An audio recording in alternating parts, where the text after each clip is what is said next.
E então essas expressões que aparecem aí no capítulo 5, ouviste o que foi dito aos antigos, é como Jesus estivesse dizendo, olha, estão ensinando a minha igreja, estão ensinando erradamente, estão ensinando equivocadamente. Não é isso. Isso está errado. E você pode observar, nós vamos falar bastante sobre isso na nossa sequência.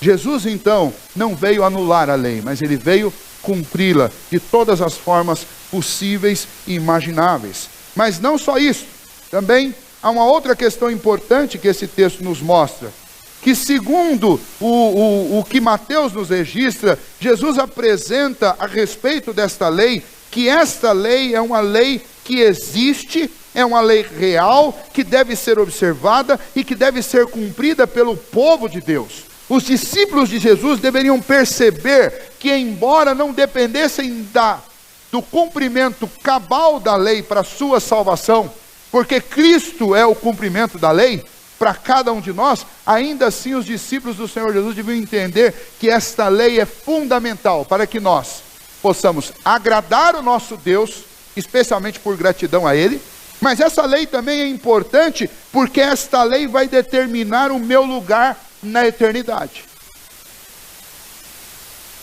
Aqui.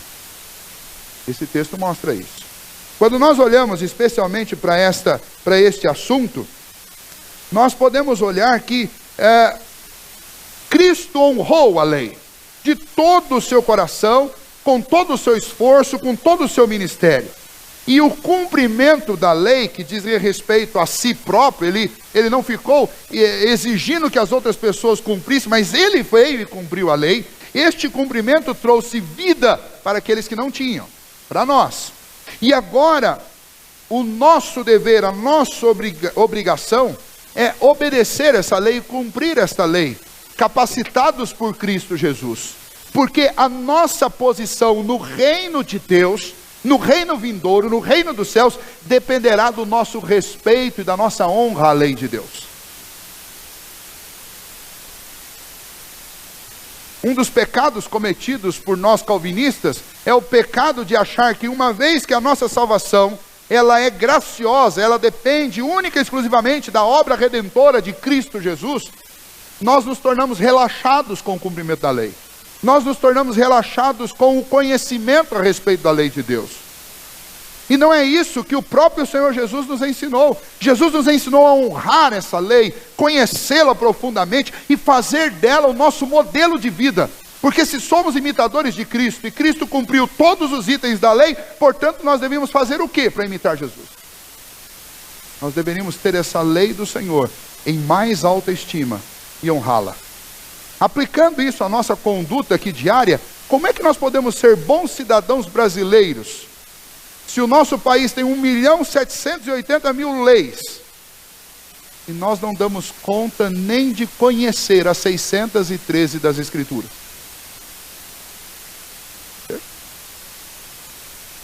Como é que eu serei um bom cidadão do meu país que tem 1 milhão, quase 2 milhões de leis? E eu não consigo ser um bom cidadão do reino de Deus que tem 613.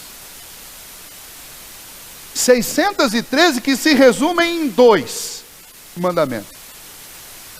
Ama ao teu Deus sobre todas as coisas e ao teu próximo como? E então, quando o Senhor Jesus fala sobre esse assunto, versículo 19, ele diz: aquele, pois, que violar um destes mandamentos, posto que dos menores, e assim, inclusive, ensinar aos homens, será considerado mínimo no reino dos céus. Veja que Jesus não está falando de céu e inferno, não está dizendo que alguém vai perder a salvação, porque a salvação depende da fé em Cristo Jesus. Mas a minha honra e o meu zelo pelos mandamentos do Senhor vão determinar minha posição no céu. Olha o que Jesus está dizendo. Será mínimo no reino dos céus. Aquele, porém, que os observar e ensinar, esse será considerado grande no reino dos céus. Percebe? O quanto é importante que a gente não só conheça a lei de Deus, mas obedeça. Jesus Cristo cumpriu-a, Ele não revogou-a, Ele cumpriu. Tem aspectos da lei que eram aspectos cerimoniais, que apontavam diretamente para Cristo. E aspectos que nós sabemos hoje que eles cessaram absolutamente no dia em que Jesus veio, porque eles eram um aspecto tipológico, era para nos fazer entender o que Cristo faria por nós. Mas existem tantos outros aspectos nesta lei, que são aspectos que são princípios universais de Deus para a preservação da nossa vida, para a instituição do culto, para a preservação de uma vida santa, de uma vida íntegra, que nós precisamos observar. E ainda que nós venhamos a ter dificuldade, fracassemos muitas vezes na tentativa de acertar, nós não podemos perder de vista, porque este é o padrão que Deus constituiu para ser padrão da nossa vida.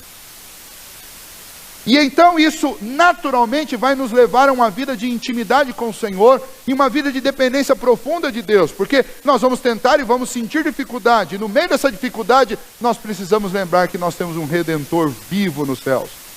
Nós precisamos lembrar que o Espírito de Deus habita dentro do nosso coração, e Ele habita em nós para nos capacitar, para nós termos o querer de obedecer à vontade do Senhor, e para nós termos o poder de realizar esta vontade. É obra de Deus dentro de nós, mas eu não posso jamais perder de vista o meu dever, a minha obrigação. Não é um dever e uma obrigação condicional para a salvação, porque a condição para a salvação é crer em Cristo Jesus. Mas é um dever que é resultado, é causa de um coração transformado.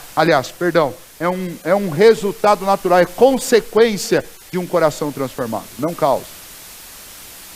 Uma vez que eu fui alcançado por Cristo Jesus, que é quem produz a minha salvação, a causa da minha salvação, a consequência natural é o meu apego, o meu amor, o meu apreço, o meu respeito pela lei do Senhor.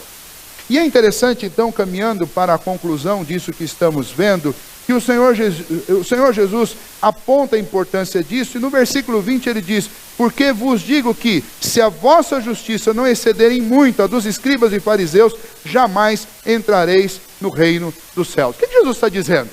Bom, os escribas e fariseus, eles se achavam grandes cumpridores da lei, mas eles não eram, e eles não tinham um único mérito sequer que pudesse ser reconhecido na esfera da justiça de Deus e pudesse, através disso, salvá-los.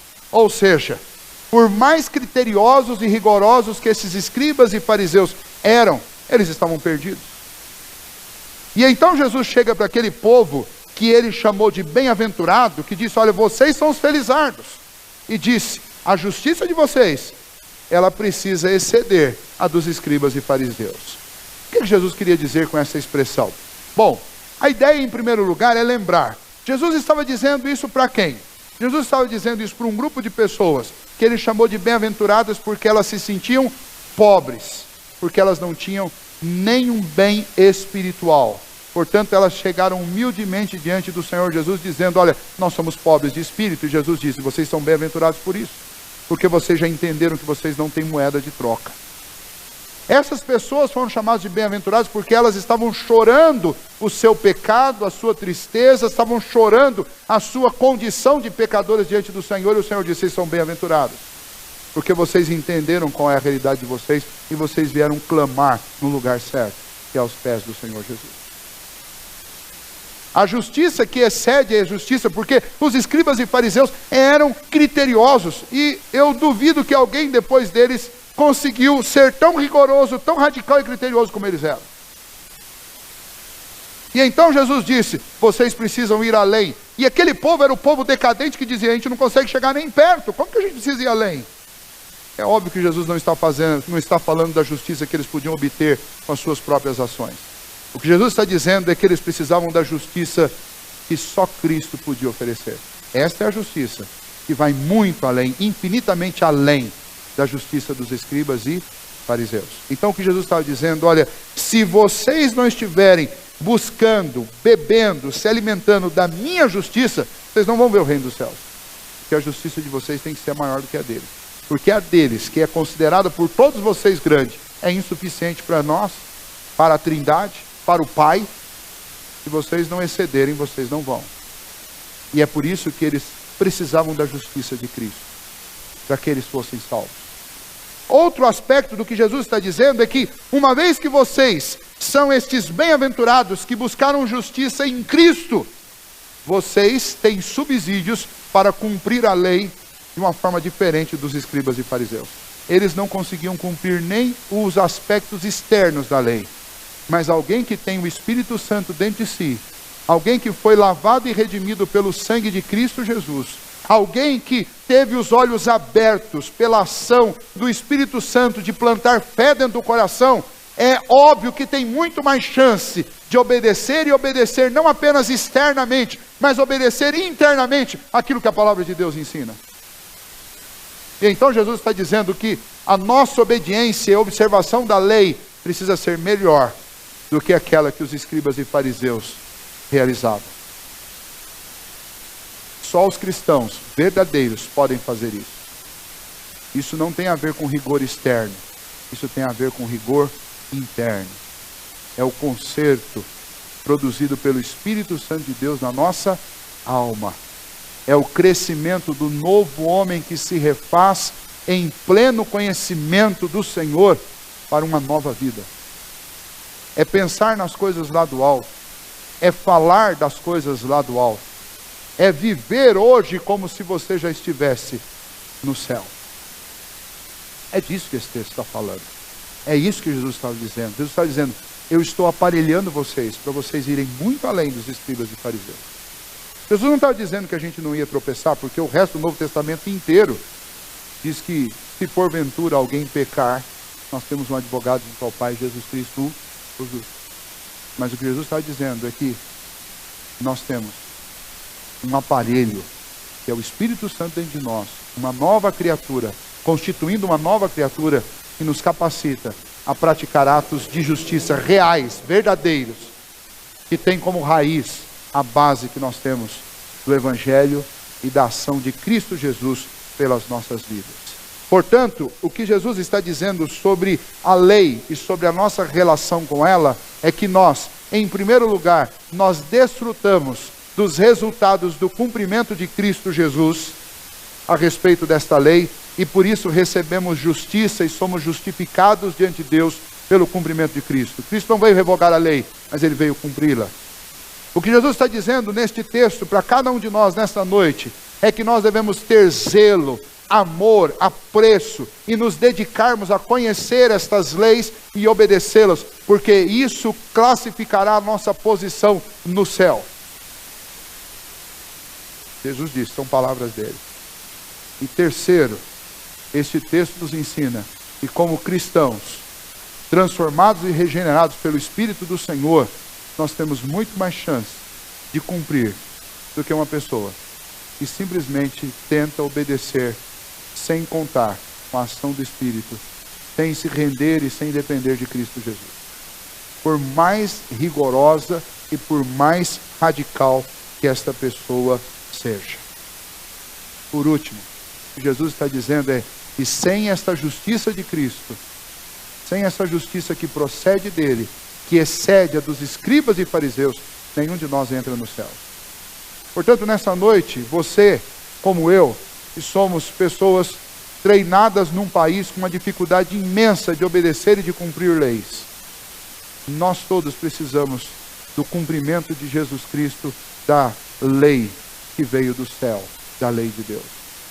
Você quer ir para o céu, você fala sobre céu, você pensa no céu, deixa eu dizer algo para você.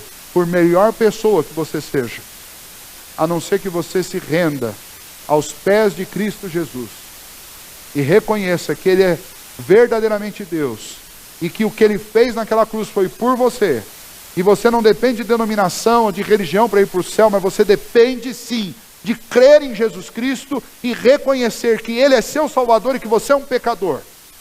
A não ser que você reconheça verdadeiramente que você não tem méritos próprios, e o único que pode lhe dar estes méritos é Cristo Jesus, você não vai entrar no reino do céu.